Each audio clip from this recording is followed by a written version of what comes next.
My name is Georgina Slotis, and my presentation will be on robots will be reducing employment opportunities for humans. Introduction. According to Aaron Smith and Janet Anderson, we live at a time where technology dependence has become unavoidable and inventable. Sam Smith and Anderson. Technology has automated many systems and processes, which makes it easier to do things.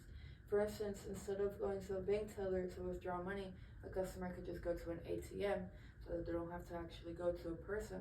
And the ATM makes it faster, and you're able to do a lot more things just with a machine.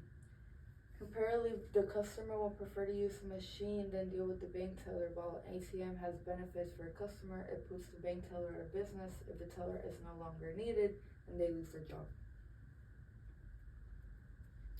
Problems. According to Joseph Engelberger, the jobs that require a lot of repetition and physical efforts are the ones that are most vulnerable to be replaced by robots.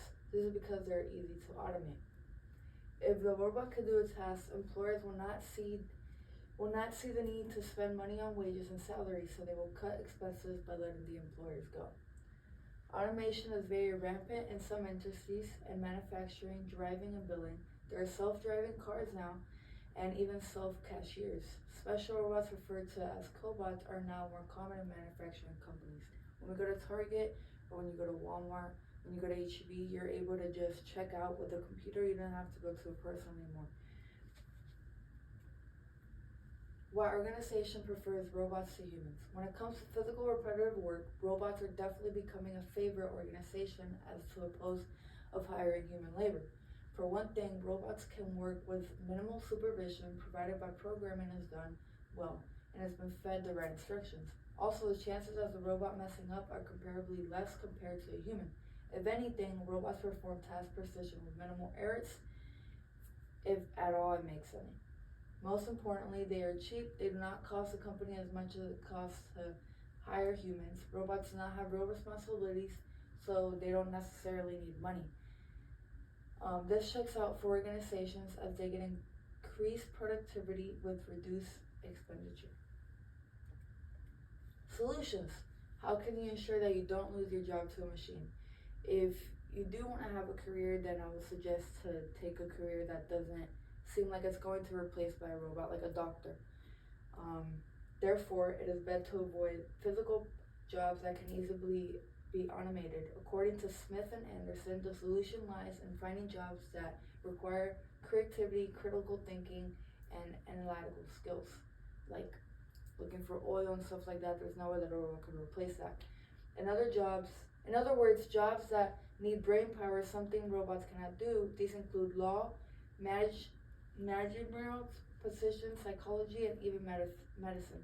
The last two particularly safe because no one would trust a robot when it comes to health and human life. I did some research. I didn't provide it here because I couldn't actually find it, but I did read that when they first started having humans to do surgery and stuff like that, they wouldn't allow it because there was a time that a robot, since there's no human touch, the robot wasn't able to actually feel, and it did kill a patient under surgery. Are there benefits to robots creating employment? As ironic it is, robotics may also create employment. Sure, a lot of people in automated industries such as manufacturing will lose their jobs. However, manpower will be required to keep these robots running and fully operational. In that case, there will be creation of employment opportunities in the technical and robotic industries. So IT or anything. My major, for instance, I'm in biomedical robotics. So it's still in the medical field, and I do want to build prosthetics and things like that. That's never going to be taken out by another robot because it just needs that human touch.